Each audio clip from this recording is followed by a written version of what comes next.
ಎಲ್ಲರಿಗೂ ನಮಸ್ಕಾರ. ನಾಳೆ ಮಾರ್ಚ್ 8ನೇ ತಾರೀಕು ಗುರುವಾರ. ನಾಳೆಯಿಂದ 4 ವರ್ಷ ಶ್ರೀಮಂತಿಕೆ ಭಾಗ್ಯ. 6 ರಾಶಿಯವರಿಗೆ ಬೇಡ ಬೇಡ ಅಂದರೂ ದುಡ್ಡು.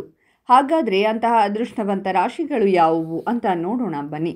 ಅದಕ್ಕೂ ಮುನ್ನ ನೀವು ಗುರು ರಾಘವೇಂದ್ರ ಸ್ವಾಮಿಯ ಭಕ್ತರಾಗಿದ್ದರೆ ವಿಡಿಯೋಗೆ ಲೈಕ್ ಮಾಡಿ. ಹಾಗೆ ನೀವಿನ್ನೂ ನಮ್ಮ ಜ್ಯೋತಿಷ್ಯ ದರ್ಶನ ಚಾನಲ್ಗೆ ಸಬ್ಸ್ಕ್ರೈಬ್ ಆಗಿಲ್ಲ ಅಂದರೆ ಈಗಲೇ ಸಬ್ಸ್ಕ್ರೈಬ್ ಮಾಡಿ. ಹಾಗೆ ಪಕ್ಕದಲ್ಲಿ ಬರೋ ಬೆಲ್ ಐಕಾನನ್ನು ಕ್ಲಿಕ್ ಮಾಡಿ. ನಿಮ್ಮ ಸಮಸ್ಯೆಗಳಾದಂತಹ ಸತಿಪತಿ ಕಲಹ, ಪ್ರೀತಿಯಲ್ಲಿ ಮೋಸ, ಭೂಮಿ ವಿಚಾರ, ಕೋರ್ಟ್ ಕೇಸ್, ವ್ಯಾಪಾರ, ಹಣಕಾಸಿನ ತೊಂದರೆ, ಸಾಲಬಾಧೆ, ಸ್ತ್ರೀಯರು, ಗುಪ್ತ ಸಮಸ್ಯೆ, ಹೀಗೆ ಹಲವಾರು ಸಮಸ್ಯೆಗಳಿಗೆ ಶಾಶ್ವತ ಪರಿಹಾರ ಮಾಡಿಕೊಡುತ್ತಾರೆ. ಡಿಸ್ಪ್ಲೇ ಮೇಲೆ ಕಾಣುವ ಗುರೂಜಿ ನಂಬರ್ಗೆ ಒಮ್ಮೆ ಕರೆ ಮಾಡಿ. ಇಂದು ನಿಮ್ಮ ಕಠಿಣ ಪರಿಶ್ರಮಕ್ಕೆ ತಕ್ಕ ಪ್ರತಿಫಲ ದೊರಕಬಹುದು. ಕೆಲಸದಲ್ಲಿ ಉತ್ತಮ ಫಲಿತಾಂಶಗಳನ್ನು ಪಡೆಯುತ್ತೀರಾ. ಇಂದು ನಿಮ್ಮ ಹೊಸ ಆಲೋಚನೆಗಳಿಂದ ನಿಮಗೆ ಯಶಸ್ಸು ಸಿಗಬಹುದು. ಉದ್ಯಮಿಗಳಿಗೆ ಪಾಲುದಾರಿಕೆಯಲ್ಲಿ ಲಾಭವಿದೆ. ನಿಮ್ಮ ಸಂಗಾತಿಯೊಂದಿಗೆ ಸಮಸ್ಯೆಗಳಿದ್ದರೆ ಅದನ್ನು ಪರಿಹರಿಸಲು ಪ್ರಯತ್ನಿಸಿ. ನಿಮ್ಮ ಭಾವನೆಗಳನ್ನು ವ್ಯಕ್ತಪಡಿಸಿ. ಇಂದು ನಿಮಗೆ ಹಣಕಾಸಿನ ಸಮಸ್ಯೆಗಳಿರುವುದಿಲ್ಲ. ಸಂತೋಷ ಮತ್ತು ಸಮೃದ್ಧಿ ಹೆಚ್ಚಾಗಬಹುದು. ನಿಮ್ಮ ಆರೋಗ್ಯದ ಬಗ್ಗೆ ನಿರ್ಲಕ್ಷ್ಯ ಮಾಡಬೇಡಿ.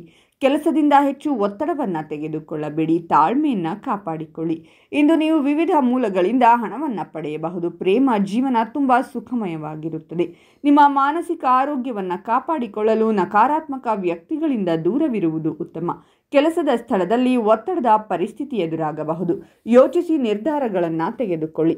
ಆರೋಗ್ಯದ ಕಡೆ ಹೆಚ್ಚು ಗಮನ ಕೊಡಿ. ಆರೋಗ್ಯಕರ ಜೀವನ ಶೈಲಿಯನ್ನು ಕಾಪಾಡಿಕೊಳ್ಳಿ. ಹೂಡಿಕೆ ಸಂಬಂಧಿತ ನಿರ್ಧಾರಗಳನ್ನು ತರಾತುರಿಯಲ್ಲಿ ತೆಗೆದುಕೊಳ್ಳಬೇಡಿ.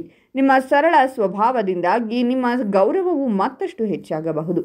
ಇಂದು ಆರ್ಥಿಕ ಸ್ಥಿತಿ ಬಲವಾಗಿರುತ್ತದೆ. ನಿಮ್ಮ ಕೌಟುಂಬಿಕ ಜೀವನದಲ್ಲಿ ಸಂತಸದ ವಾತಾವರಣವಿರುತ್ತದೆ. ವಿದ್ಯಾರ್ಥಿಗಳಿಗೆ ಕಠಿಣ ಪರಿಶ್ರಮದಿಂದ ಮಾತ್ರ ಯಶಸ್ಸು ಸಿಗಲಿದೆ. ಹಣದ ವ್ಯವಹಾರದಲ್ಲಿ ಜಾಗರೂಕರಾಗಿರಿ. ದಿಂದ ಹೆಚ್ಚು ಒತ್ತಡವನ್ನು ತೆಗೆದುಕೊಳ್ಳಬೇಡಿ. ವೃತ್ತಿ ಪ್ರಗತಿಗೆ ಹೊಸ ಅವಕಾಶಗಳು ದೊರೆಯಲಿವೆ. ಇಂದು ಹೂಡಿಕೆ ನಿರ್ಧಾರಗಳನ್ನು ಬಹಳ ಬುದ್ಧಿವಂತಿಕೆಯಿಂದ ತೆಗೆದುಕೊಳ್ಳಿ.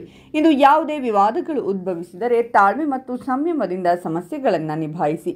ಹಣಕಾಸಿನ ವಿಚಾರದಲ್ಲಿ ಸ್ವಲ್ಪ ಜಾಗರೂಕರಾಗಿರಿ. ಅತಿಯಾದ ಖರ್ಚಿನಿಂದ ಅಪಾಯವಿದೆ. ಅಪಾಯವನ್ನು ಎದುರಿಸುವಿರಿ. ಇಂದು ವಿದ್ಯಾರ್ಥಿಗಳಿಗೆ ಅಧ್ಯಯನದಲ್ಲಿ ಏಕಾಗ್ರತೆ ಕಡಿಮೆಯಾಗಬಹುದು. ಇಂದು ನೀವು ನಿಮ್ಮ ಸಂಗಾತಿಯೊಂದಿಗೆ ಕೆಲವು ಸುಂದರ ಕ್ಷಣಗಳನ್ನು ಕಳೆಯುತ್ತೀರಾ. ಇಂದು ನಿಮ್ಮಲ್ಲಿ ಸಂತೋಷ ಮತ್ತು ಸಮೃದ್ಧಿ ಹೆಚ್ಚಾಗಬಹುದು. ಆರ್ಥಿಕ ಪರಿಸ್ಥಿತಿ ಸುಧಾರಿಸಬಹುದು. ಪ್ರೇಮ ಸಂಬಂಧಗಳಲ್ಲಿ ಮಧುರತೆ ಇರುತ್ತದೆ. ಹೂಡಿಕೆ ನಿರ್ಧಾರಗಳನ್ನು ಬಹಳ ಎಚ್ಚರಿಕೆಯಿಂದ ತೆಗೆದುಕೊಳ್ಳಿ. ಇಂದು ನಿಮ್ಮ ಖರ್ಚಿನ ಮೇಲೆ ನಿಗಾ ಇರಿಸಿ. ಅನುಪಯುಕ್ತ ವಸ್ತುಗಳಿಗೆ ಹಣವನ್ನು ಖರ್ಚು ಮಾಡುವುದನ್ನು ತಪ್ಪಿಸಿ.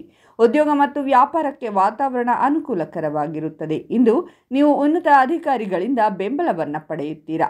ಹಾಗಾದರೆ ಇಷ್ಟೆಲ್ಲ ಅದೃಷ್ಟ ಫಲಗಳನ್ನು ಪಡೆಯುತ್ತಿರುವ ರಾಶಿಗಳು ಯಾವುವೆಂದರೆ ಕನ್ಯಾ ರಾಶಿ, ತುಲಾ ರಾಶಿ, ವೃಶ್ಚಿಕ ರಾಶಿ, ಧನಸ್ಸು ರಾಶಿ, ಕುಂಭರಾಶಿ ಮತ್ತು ಸಿಂಹ ರಾಶಿ.